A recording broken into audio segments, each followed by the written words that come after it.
Hello, everybody. Welcome back. So, Brian here. Just getting my daily streaming in to help game the system to get myself closer and get us closer to affiliation and partnerships and such. Doing this on a regular basis will be a cathartic thing for us, making sure that regular content is happening.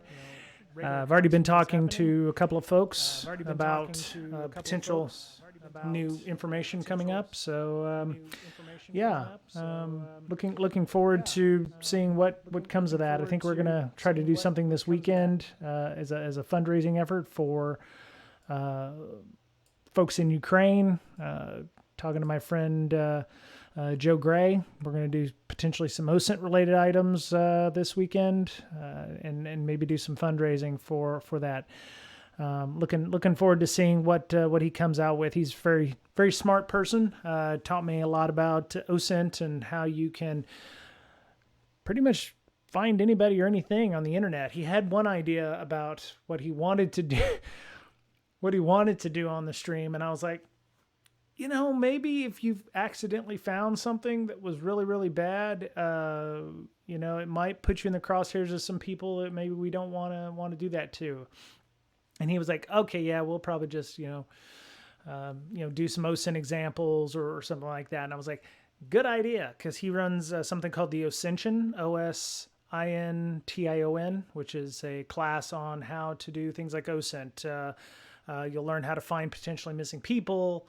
If they've been kidnapped or what have you, or they've, just decided they want to find a better life and leave. So, we're gonna maybe talk a little bit about that. We're gonna potentially do some fundraising, which will be great to help out a nonprofit or an NGO over in Ukraine.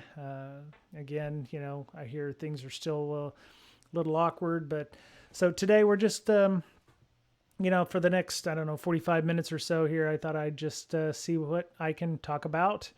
So I use Feedly. So for those of you who don't, see what's up on the screen here, this is Feedly. I tend to use it for all kinds of things, PMP resources, because, I'm a filthy project manager, just kind of rules of the road and being able to, be a better manager for people, because that's important to me. Many years in InfoSec, and I can probably count on one finger how many managers that I've actually wanted to go back and work for again. Okay, maybe one and a half people that I would be interested in going back and working for again. I often wonder if I'm the problem, if I'm the one with the issue.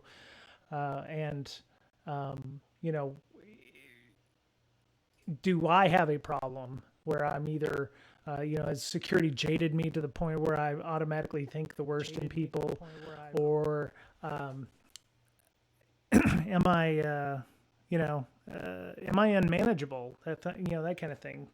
But yeah, I find myself, getting trying to remind myself that there's going to be people that I will be managing, and what I should do or be different,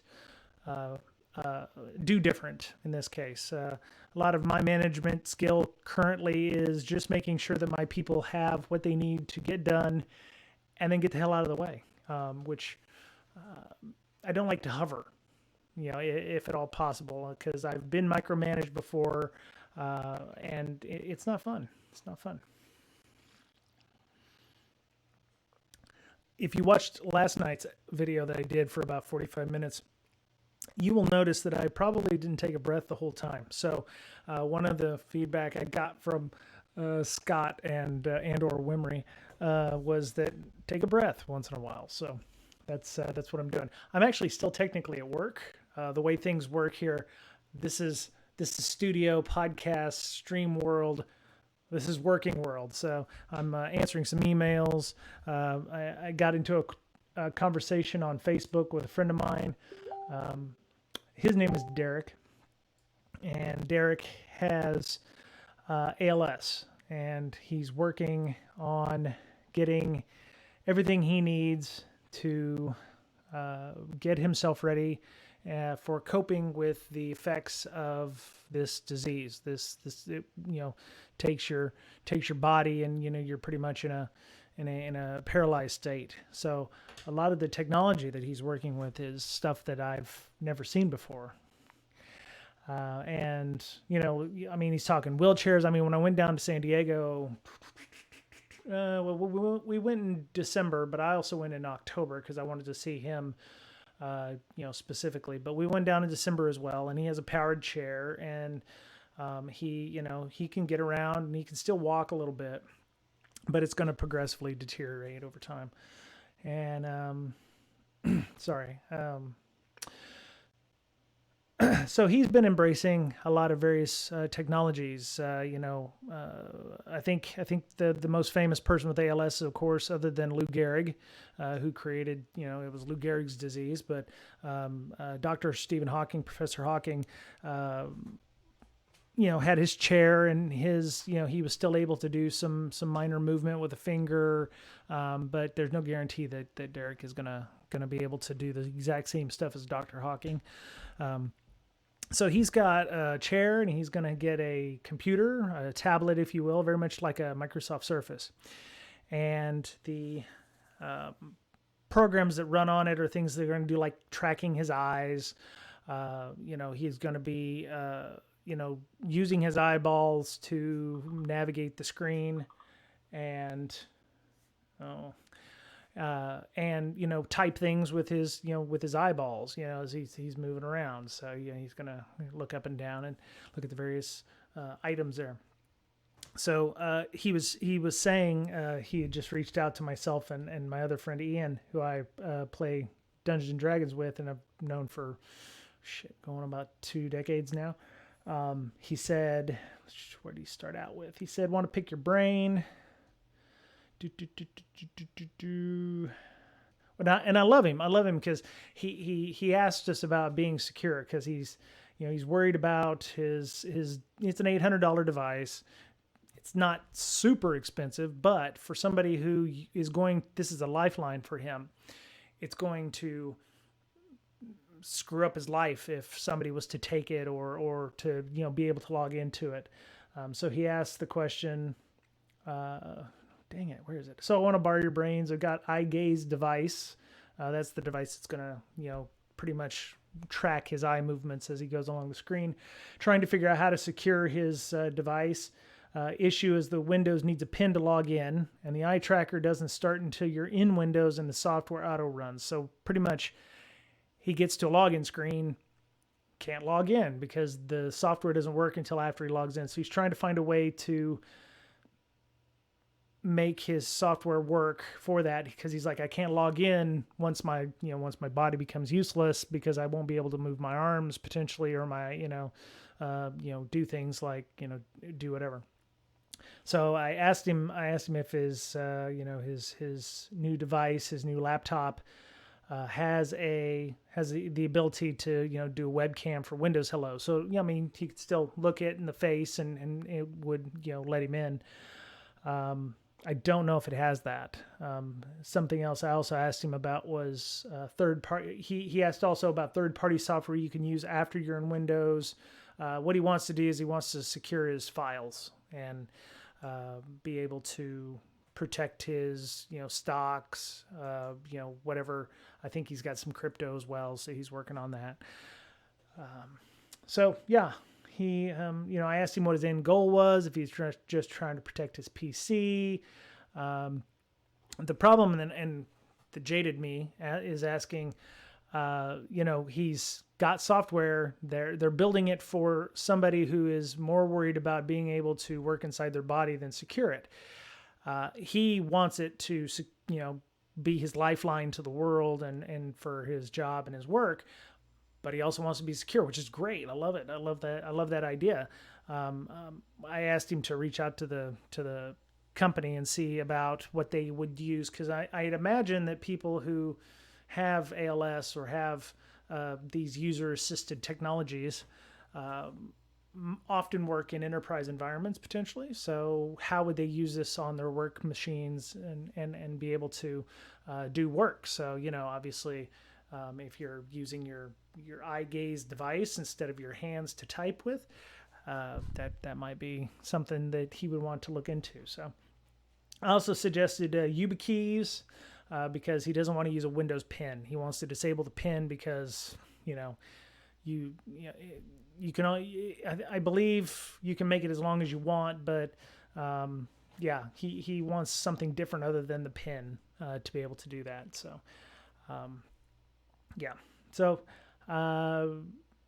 it's hard. Having specialized technology and stuff, makes for a difficult user experience, especially if though these are custom builds. When I was in the Navy, I worked with these Panasonic Tough Books, and they had all this specialized technology in them to secure them, pretty much like Trusted Solaris or something like that. They had labels where where certain users could only do certain things. I mean, they had this tied down. I mean, they were using ACLs, they were using software restriction, software app locker type stuff that was not in Windows at the time, but the DoD and the government had something very similar to an app locker, where it was like certain people could only access certain parts of the operating system, etc. So,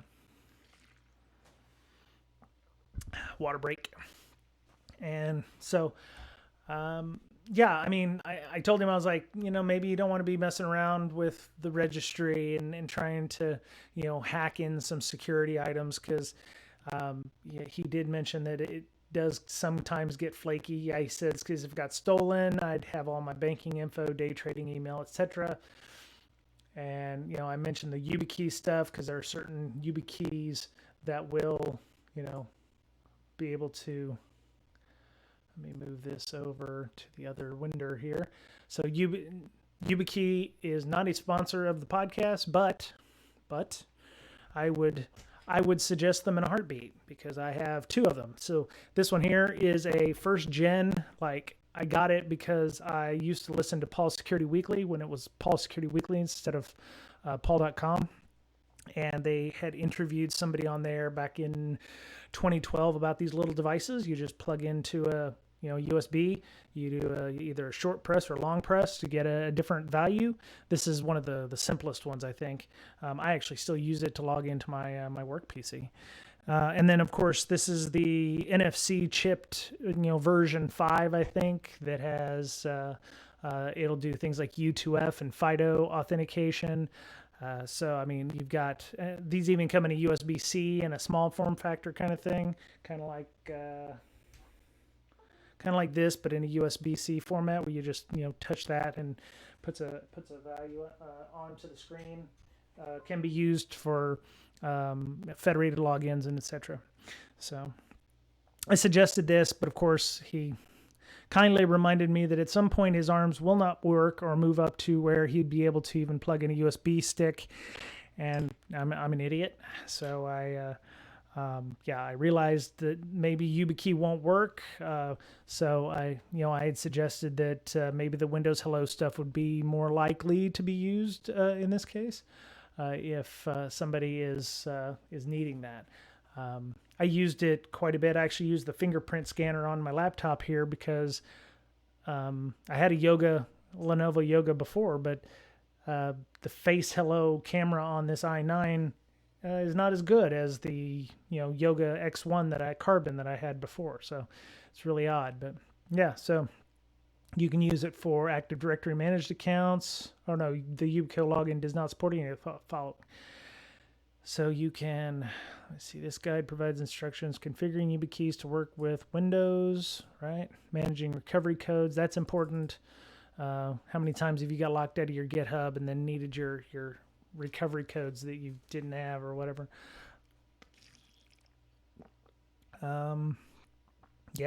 Enabling FDE, that's always good. BitLocker is great. I believe, what was it? I forget what it was. There was another whole disk encryption thing, TrueCrypt, whatever, VeraCrypt. VeraCrypt is what it's I think it's called now. TrueCrypt went away. VeriCrypt came around. I still use VeriCrypt from time to time on things.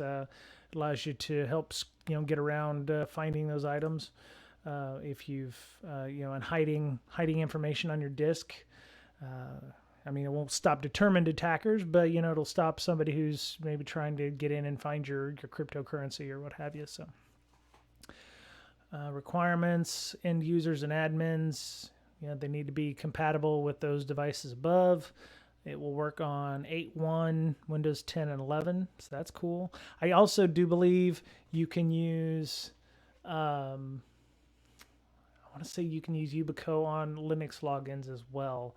But it would probably be more like you plug this into the USB slot, you tap it, tap it once, tap it twice, or do a long tap for login. But so anyway, BreakSec's not a sponsor of the show. They're not sponsored by Yubico, but they're definitely good technology. If you are looking for a way to, we talked a little bit about that last night during my stream of consciousness about the 2FA stuff. If somebody's trying to do 2FA, that's a good way of doing it. Sometimes you can use that for all kinds of passwords, VPN passwords, and you can make them much longer than they need to be, so you don't even have to remember them. Matter of fact, if I lost that YubiKey, I wouldn't be able to log into my Windows, my work machine, because I don't even know what my password is. I just kind of put a generic thing on there. So in that way, it's good because if the laptop gets lost and the YubiKey's not with it, then you're pretty secure because it's a 35 character password, upper, lower, number, and specials. So and emojis, Egyptian hieroglyphs, Norse runic language, and some Spanish words. I think I put some in there too. So that one's always fun. But anyway, let's see. I don't know if I'm actually streaming or not. Oh, hello. How you doing? Oh, so one thing you're going to learn is I don't pronounce words sometimes right. Can you help me with my science test? Oh, I wish I could. No, you're going to need to do your own homework. But yeah. Yeah, that's the problem. I would have put the podcast under something that was a little more likely, but Twitch doesn't have an education channel, or they just consider everything science and technology. So we had to put it up underneath there. So let's see. Yeah. So command logging options. I mean, there's you can also audit for these kinds of things to make sure that people are actually using them. The news has been nothing but, pretty much, everything's been ransomwared. There's been some, let me see. I think I saw one today where 250,000 lawyer records were grabbed from the State Bar of California. That was always a good one. Well,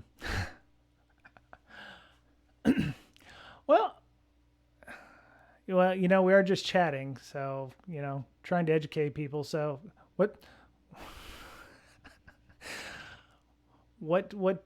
are you testing on in science?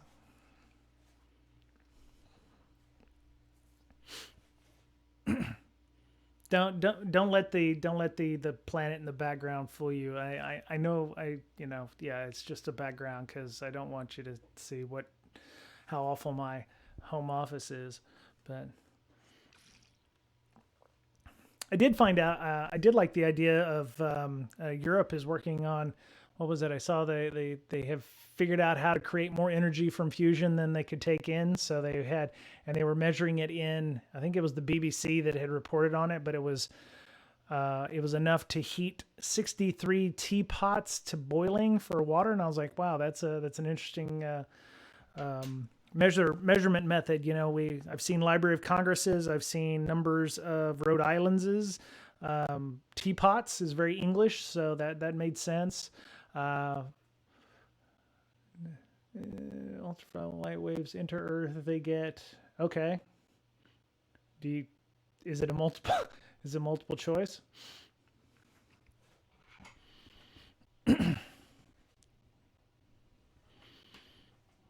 When ultraviolet light waves enter the Earth, they get. If I remember correctly from my time as being a weather observer, they get scattered. The light gets scattered like Rayleigh scattering, and that's why the sky is blue. Normally the sky would be black, but when the light from the sun hits the atmosphere, it gets bent to the point where all we see is the blue. And that was my understanding of how Rayleigh scattering works. But yeah. So anyway, while we're waiting for the question from our listener, and I do appreciate that person joining us. Okay. So there's 260,000 disciplinary records in the state of California that were exposed to the public and have been republished publicly. It's an interesting issue that occurred. I don't know why you would think that they would have disciplinary records as public record. It seems to me that they would have the ability to know if the lawyer you're hiring is good, and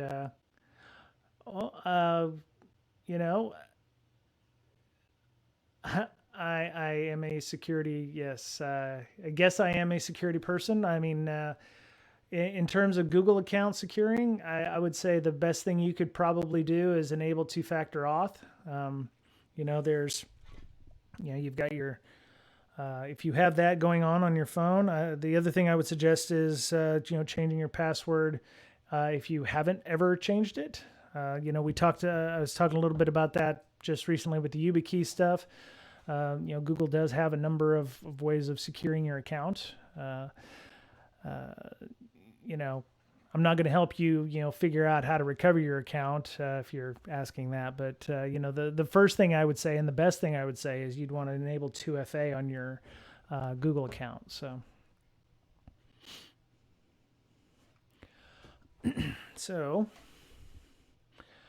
while we're waiting for him or them to write back, let me see. We apologize for anybody affected by the website's unlawful display of non-public data. There you go. We take our obligations. Yes, we're sorry we got hacked. Your data is very important to us. How do I download an app? Well, there's on your phone you can have a two-factor app like I use one called Aegis because at the time I got it would allow me to do backups of my seed values so that when I changed phones I wouldn't have to go into the 500 different apps that I have 2FA enabled on and reset up 2FA on those. Also, if you lose your phone, then you can store that somewhere. Google Auth also does that now, I think, allows you to back up your seed values. So the Google Auth software that is available is also fairly decent in that respect. But it's, and once you do, you get, for Aegis, you get a list of, 6-digit values. There is, if you have an Android app and you log into, say, your Gmail account, it'll ask you, hey, did you log in? Yes, this is me, whatever. It'll ask you that. Like every time, I've logged into my Gmail account, I automatically ask it, it'll automatically ask me every time because I don't say, hey, just assume that I'm the same person every time. So, it will ask you every time, it will ask you, hey, this is me. Did you log in in this location at this time? Yes, it was me. No, it wasn't. And then you'll have to go through the whole verification.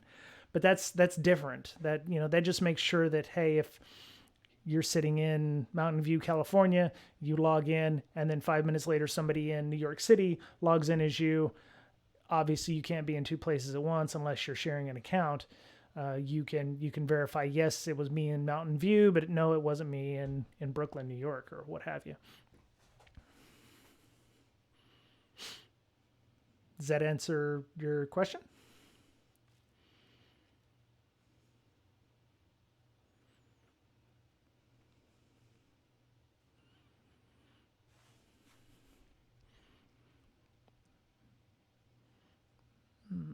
surprising. Since GD Records. JudyRecords.com. No information to contact the site operator. Well, that's not good. So all of this data is pretty much sitting on a WikiLeaks-esque site for lawyers to do things with. It would be interesting to see which lawyers have really bad disciplinary records. I would imagine the disciplinary records are ethics violations or things that have been brought to the California bar. The state bar, which oversees licensing, may also express concern about how they're, So, I mean, that makes a lot of sense. Let's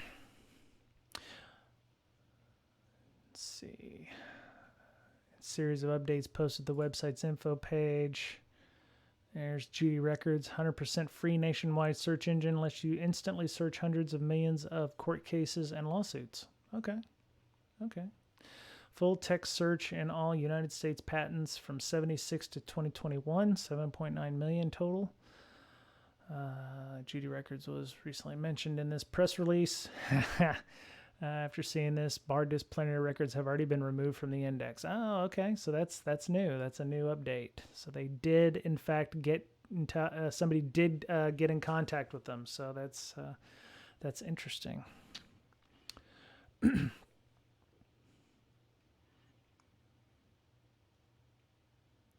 Let's see.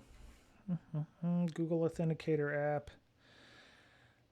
I believe that's the case. I only have, I haven't bought into the Authenticator App.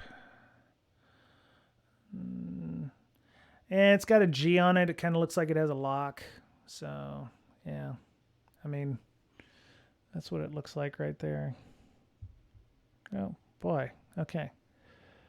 I'm still learning this. Okay. Well, yeah, if you search for Google Authenticator, I think for Apple tools, it's the one that says Google LLC has probably been downloaded a couple 100,000 times. You can use that. You can also use that on multiple other websites. Yeah, the G-Lock. Yeah, that one there. Yeah, install that, and then you'll go into your Gmail account, and let me see. I'll pull it up on this tab here. That way I'm not exposing my own email settings to anybody. Good Lord, I'm getting a lot of spam today. That's the other thing I've noticed. I've noticed a lot of spam and robocalls. There's been an uptick in that. So, so if you go to like Gmail or you go to myaccount.google.com, you go to security, and then about halfway down, it'll be like signing into Google, and it'll have your password the last time you changed it. Two-step verification. They call it two-step verification or 2SV. You can use that to hit that. Hey, Scott, what's up, buddy? So once you do that, you can go in and you can also check things like app passwords, like if you've allowed something to log in as you. There's also Google account PIN, which you might want to change semi-regularly. If you make it like a 4-digit PIN, that's not a good idea.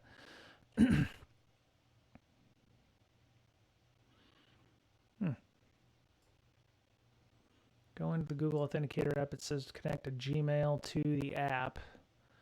I already know how that will work out, but say I delete the app, what will happen if I reinstall it?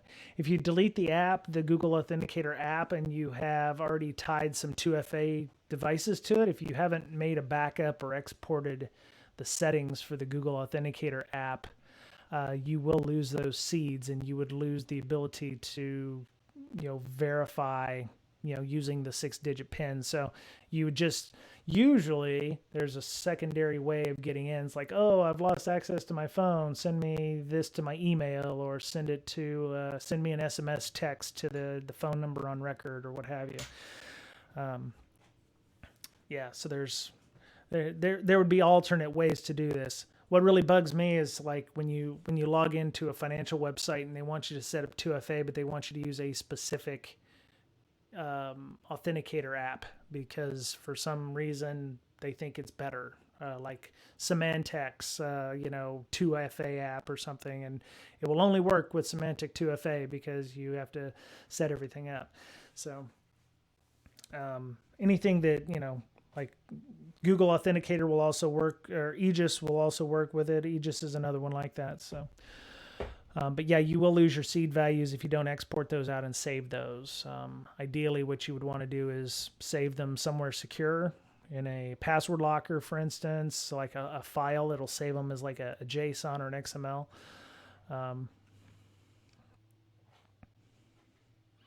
Right. And like with GitHub, Scott is correct. Like with GitHub, it'll say, "Hey, do you want to print your recovery codes?" You definitely want to do that. So, yeah,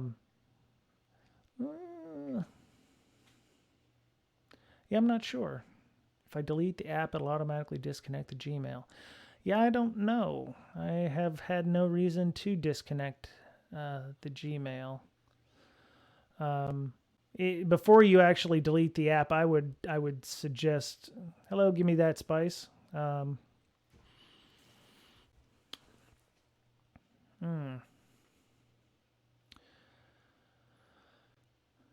certain, but I can't just put the Gmail again. You could, if you're still logged in on the browser, you could go back in and re-enable 2FA on the Gmail account. Yes, I mean, if you were to log out of your browser on your computers or your iPad in this case, Gmail, then you'd have to find some other way of getting back in. 2SV or 2FA in this case is not completely foolproof. I mean, there's a lot of folks out there that don't put it in.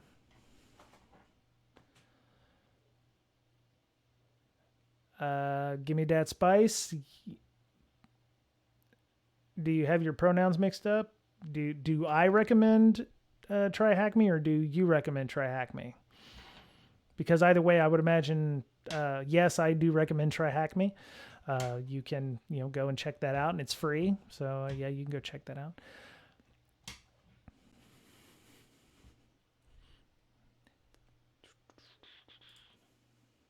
You can use it for free, which is also helpful. But sure.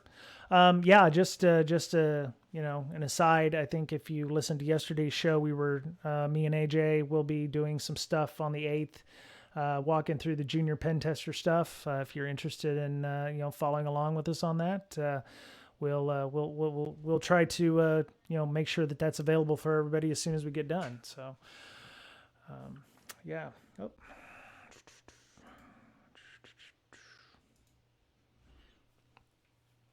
Oh yeah, I love Bandit over the wire. Yeah, it's if I usually steer people to over the wire if they've not used Linux before. You'd be surprised. There's still people who have not tried Linux. Bandit's very good. They have they have several there. There's a web app one that they have on there. Over the wire is excellent. Good content there.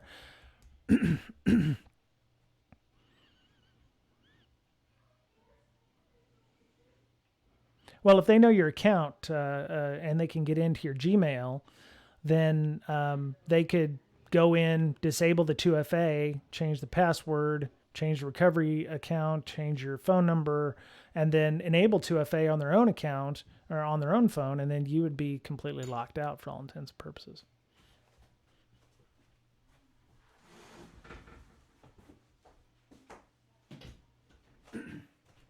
Sorry, I had to shut my door. Yeah, if they go into your account, it's almost like having physical access to a device. If they have physical access to your device, it's game over. They can do whatever they want with the device. They can reset it. They can, if they have the ability to solder things to the device, they can, do whatever they'd like to it. But yeah. Another one for Gimme That Spice there. If you are interested in doing PowerShell, they have one called, you can do a Google search for Over the Wire PowerShell. And I think it's like Under the Wire, something like that. I think somebody made a joke on that. I think it's called Under the Wire, Over the Wire PowerShell. Yeah. Let's see. Yeah, it's a war game, something similar as well. Where is it? Yes, PowerShell war game. It's underthewire.tech. Underthewire.tech, and it takes you from, beginning to master PowerShell person. So yeah, they haven't fully logged in. I'm saying they can't go into 2FA, just install themselves and connect. That's if I'm reading that correctly, yes. If there's 2FA and they haven't fully logged in, they may know your password as long as you have your 2FA on a separate device. They would not necessarily be able to log in. Yeah. Right. That if I'm reading that correctly, they could, if your password is, spring 2022, but you have 2FA installed, they can guess spring 2022, but then they'll get the 6-digit code that they need. They'll have to supply that. So they'd have to have your phone and access to your device. Now, of course, if they have your phone and they're logged into your phone and they have a desktop and everything, technically they have the 2FA and they have access to your Gmail account, which they could then, verify, yes, that was me that logged in. So the phone is a single point of failure for any 2FA type implementation. But yeah, I mean, if you're doing it on your iPad, it's a little better. They would have to have both devices to be able to do that.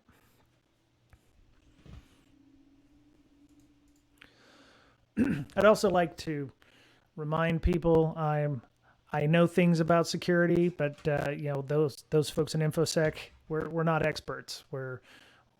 We can and sometimes will get things wrong or incorrect. I will do my best to try to tell people that I don't know something, but I usually do pretty good at Googling stuff. So if you have a question or a thought about that, Google Foo is one of my few gifts that I think I have. So.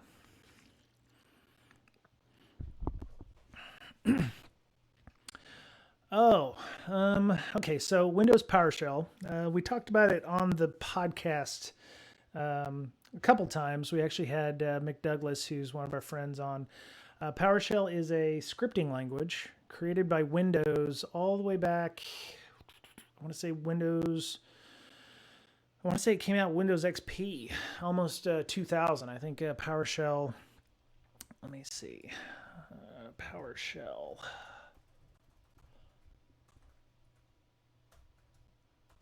Good Lord. Okay, there we go. I can type now. PowerShell. Yeah, there we go. Yeah, you can use it in task automation, configuration management. It was made open source on 2016. You can use PowerShell in Linux, Windows, Mac. Pretty much, they have everything. They use what's called commandlets, which you can use it to automate a bunch of stuff. It has certain integrations with Windows, Windows Management Instrumentation, WMI. PowerShell 1.0 came out with Windows XP Service Pack 2. Okay, so that was a seminal. Windows XP Service Pack 2 was notable for having a firewall and making it enforceable. That was probably a landmark build of Windows that came out. So. But there are so many books on this. Right now they're up to, I think, version 7.3, I think is the latest version in beta. 7.2 was released, of course, but it will work with a ton of stuff. I mean, there's even there's a package manager for Windows called Winget, which you can use as well. Or Chocolatey. I think Chocolatey is another one. Chocolatey is a Windows package manager that you can use from the command line to be able to, install software, do what have you. Mick Douglas, there's a class that he teaches on PowerShell where you can even create reverse shells using it. You can use it to, oh my God, you can do so much with it to the point where it's like, if you're in an environment where you have to monitor computers and resources and stuff, and you have users that shouldn't be using PowerShell because it's command line related items. So if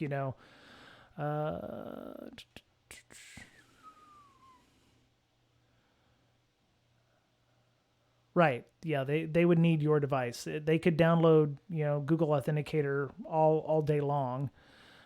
They would need to be able to log into your device and also enable 2FA onto their device as well. Yeah, that's correct. But yeah, so I mean, PowerShell is super powerful. Like I said, the underthewire.tech that will take you from knowing nothing about it to being a rock star with it. It takes you through like war game type simulations for that. Yeah, no problem. Glad we could help. And like I said, I don't know all the answers, but I have a lot of friends like Scott and Wimry and folks that are pretty good about knowing how to find things, or Google is your friend. So feel free to do research or ask questions if you have any questions. Let me see. So yeah, let me open this in a new tab. The good thing is under the wire, over the wire are all free. So you can start like you don't even know how to use this. So let's see, war games. So you can start with, I believe, Century is the first one. Yeah. So the goal of this level is to literally log into the game, just like Bandit. It was like the goal of this game is to SSH to this server. So you have to have PuTTY for over the wire, but there's a number of different challenges, and each one, so you would go and do this one and it'll give you the flag you need to log into number 2, et cetera down the line. So to get the password to get to each one of these, you have to solve the one above it.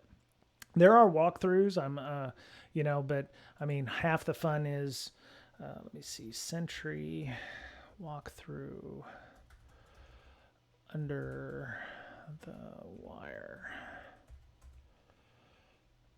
Yeah, so I mean, people do these CTFs and they write up walkthroughs of these things all the time. So well, yeah, because the Earth's atmosphere is like a prism, right? So the light gets scattered, if you will, which is why at night the sun turns orange and pink and purple in the atmosphere, because the sun is going down and has to cut through more of the atmosphere, which would then further scatter the light out. I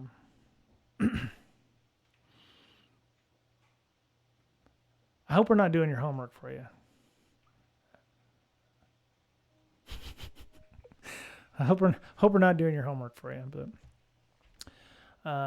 but yeah, I mean, the good thing about over the wire and under the wire and a lot of other vulnerable VMs and stuff, you can learn these things, but if you do get stuck, you just got to know how to Google for it, and you can find all kinds of walkthroughs on how to do these things. I won't click on these because I don't want to ruin it or spoiler it for folks who might be watching this in the future, but there are definitely places you can go and get that information if you want to. So.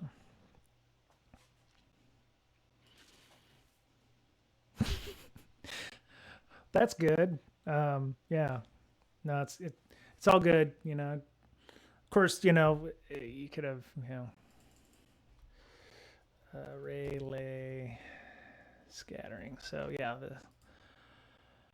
I learned this in the Navy when I was, learned about hyperphysics. So there's a picture of that's why you see the blue on the atmosphere. You could always be that person that's like, oh, what color is the sky? It's actually black. Oh, except for the relay scattering or whatever. So, but yeah, sky saturation. Whatever fraction of blue it is, informal measurement of sky. Yeah. So, yeah. So I mean, I can't. I know how to Google for things because I used to let's see, what's this? My whole test is about the greenhouse effect. Yeah, that's that. Um, I don't know how much of that is actually. I'm imagining you sitting in a classroom watching this video while at the same time you're writing out the paper in a classroom. I know that's probably not the truth, but it just seems really weird. So anyway, I do appreciate you spending time with us while you're doing your test, and I hope you don't, somebody's not asking you what you're watching at the same time. I'm just here because, I'm trying to fulfill my daily streaming segment, and I didn't have any meetings this afternoon. So I thought, oh, well, I got all my work done, so I will, spread some knowledge. So let me see. What else was going on in InfoSec? Let's see. People got hacked. Toyota's Japan production halted over suspected cyber attack. Yeah, me too. I'm at home. Yeah. I've worked from home before. Working from home was cool. So, Toyota suspending production of all 28 lines in its 14 plants because of a system malfunction. Interesting why they said system malfunction instead of cyber attack. So, according to Security Week via the AP, company said its systems could not. Yeah, no worries. Thanks for coming. Yeah, appreciate it. Oh, nice. Okay, very cool. Yeah. I noticed you'd followed us earlier today, so yeah, I appreciate that. Yeah, we're just trying to do this thing on the reg here, trying to get some Twitch streaming on, trying to bring education to the masses.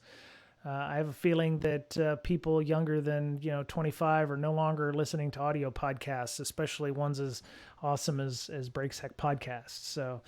And since, we're still trying to get back to in-person conferences, I would love to have some more chicken and waffles pizza, but I don't know if, yeah, Scott was there too. We did chicken and waffles pizza. Oh, what was the other one they had? They had the barbecue chicken pizza, but it had like these twisty curl things on them, like chips or something. It wasn't like chili cheese Fritos, but they were, they had a chili cheese flavor on them, and it just kind of added to the buffalo or to the barbecue pizza. So that was pretty good. Barbecue chicken pizza. That was really good.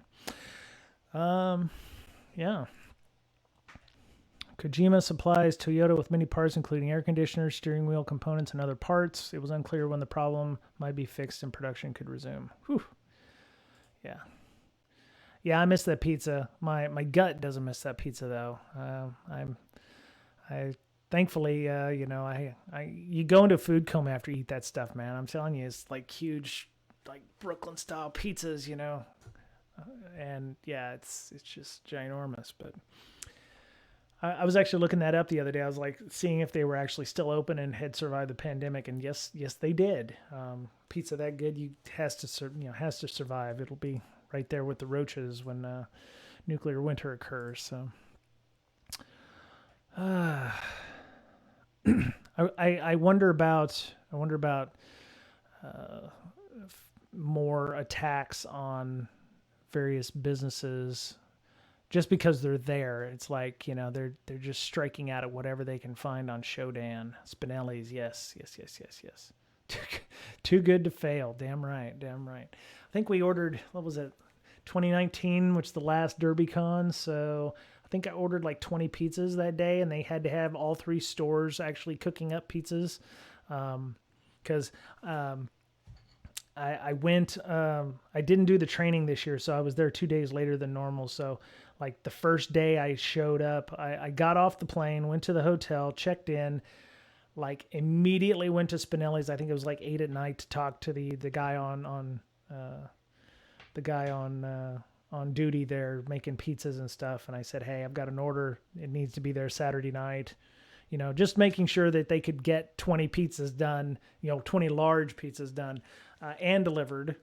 That's the key. By like 6:30 or something to the workshop where Miss Berlin was doing her Hackers Health stuff. So But yeah, they never failed us. It did take three stores to do them, but they got them done on time. So if you're ever in Louisville, yeah, definitely go by Spinelli's downtown on 4th. So let me see, what else do we have? Yes, Ukraine, Russia, cyber zone. We don't. What? Sometimes I wonder if the media folks actually know what they're talking about. Cyber underground. Is there a cyber underground? What does the cyber underground look like? Yeah. Anyway, let me see. Indicted BitConnect founder. Oh no, BitConnect's a Ponzi scheme. No. Who would have thought? U.S. indicted the open source currency BitConnect for allegedly orchestrating a Ponzi scheme. Oh no. Oh, federal grand jury in San Diego. They have really nice federal courthouse down there in San Diego. Don't ask me how I know. Alleged that him and his co-conspirators misled investors about BitConnect's lending program and proprietary technology. It's so proprietary we can't even tell you about it, because then we'd have to, take all of your Bitcoins. So, lending program was abruptly shuttered after a year, then allegedly instructed his network of promoters to fraudulently manipulate and prop up the price of BitConnect's digital currency. Ooh, ouch. Yeah. To create the false appearance of genuine market demand for the cryptocurrency. Excuse me.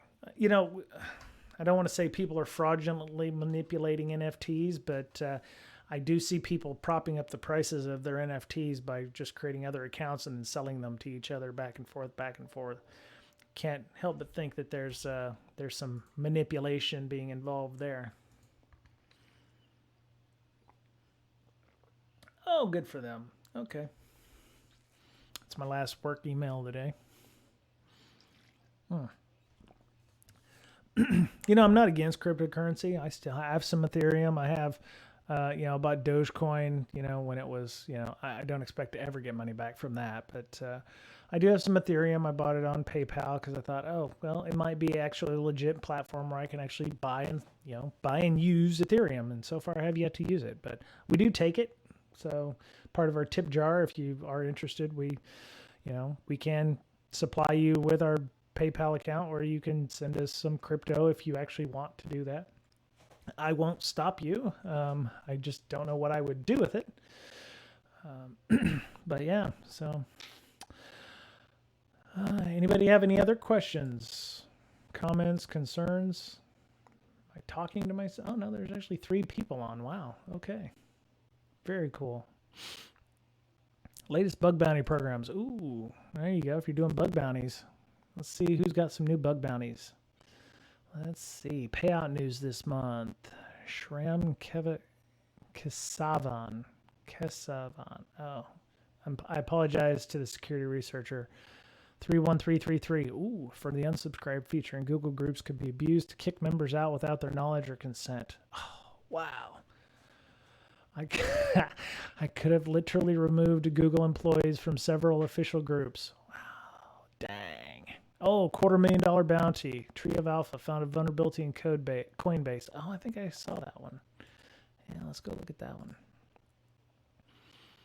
Allowed users to steal unlimited cryptocurrency. Okay. I wonder how the discussion went with that one.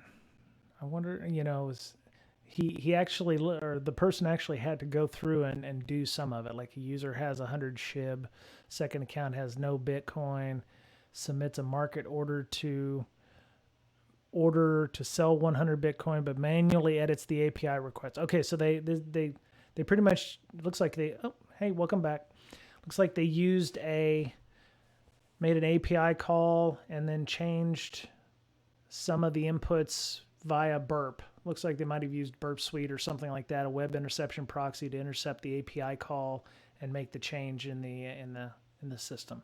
That's bad. That's not good. It's a good thing that this person was nice and told them. So I wonder if it got paid in crypto. $250,000 bug. That's what, like 5 Bitcoin or something. So potentially market nuking. Yeah, I mean, if you could. Well, that requires additional logic, doesn't it, Scott? I mean, like, verifying that you are, all it required was you to be verified on one side, and then instead of reflection, isn't it absorption? I. Huh, I'll have to go look that up. I'm not sure about the light stuff. I mean, if you have your textbook there, if it's an open book exam.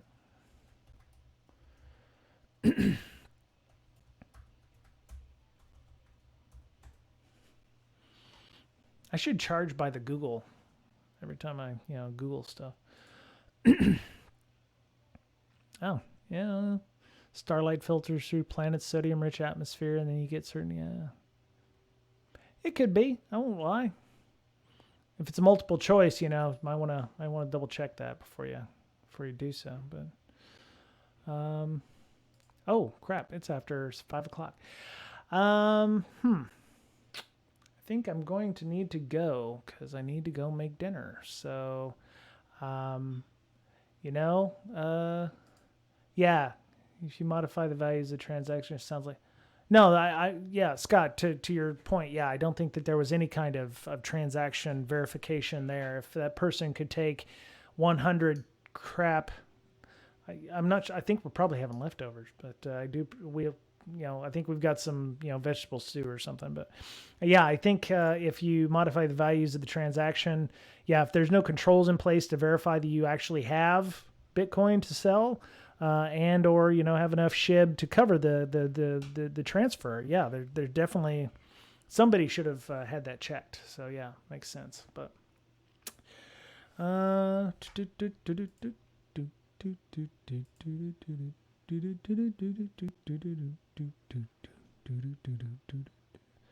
yeah, so that's not that's bad. Missing logic validation check. Yeah, so there's a retail brokerage API allowed users submit trades at a specific order book using mismatched source account. Yep. New Zealand NZ. Yes. All them years of watching Jeopardy's paid off. Thank you. Awesome. What is reflection? What is Rayleigh scattering? Oh my goodness. So looks like Portswigger has opened or released their own top 10 web hacking techniques. Dependency confusion tops the list. Using the technique to gain access to Apple, Microsoft, and other high-profile companies. Oh, that might be worth a podcast. Might be worth something to talk about. Interesting. Yes, dependency confusion. Yes. That's a good one. Here, I'll put that in the chat so people can check that out if they want to. Portswigger is another good organization. They don't sponsor the podcast, but everybody should learn Burp Suite and or what's the other one? OWASP Zap is a good one, and I believe Fiddler is a third one, which uses .NET in Windows. I think they all use Java to some degree, which is the only reason you should ever still have Java on your computer. But yeah, it's just something to, those are the three web interception proxies that I know of. There's probably others. You can also, I think there's some browser plugins that will allow you to do interception proxies, but not to the same level as Fiddler, or Zap, or Burp Suite. So, plus Zap and Fiddler, I believe, are free. Oh yeah, okay. I used to play with tamper data quite a bit in Firefox, but yeah, I'm not surprised that Fiddler has a Chrome extension. That's pretty cool. So, well, I'm gonna go make some dinner. I appreciate everybody getting on. Just trying to stay regular on this to. Try to figure out a happy medium. We're going to be doing some stuff this weekend, hopefully, like I said, with Joe Gray. He's going to do some fundraising for Ukraine, showing us some OSINT skills and stuff. So we'll be doing that, working with my mentee AJ on Try Hack Me. So if you haven't tried Try Hack Me and you want to, we can get everybody involved to do that. Also working with Black Girls Hack, which is another nonprofit that I think I mentioned yesterday too. They did a roundtable discussion today, and I offered the stream to them, and they were not against it. So I'm hoping that we'll be able to partner with them to get some conferencing, get some roundtable discussion on empowering underrepresented groups in InfoSec and security. So because that's very important to me. So looking forward to that. So hope everyone has a good rest of their day. We'll be back tomorrow, sometime around this time, hopefully, and then be able to do some more of this. So thank you all for coming, and y'all have a good night. Now I've got to figure out how to shut this off. This is like that awkward thing where you're trying to hit. Bye, Scott.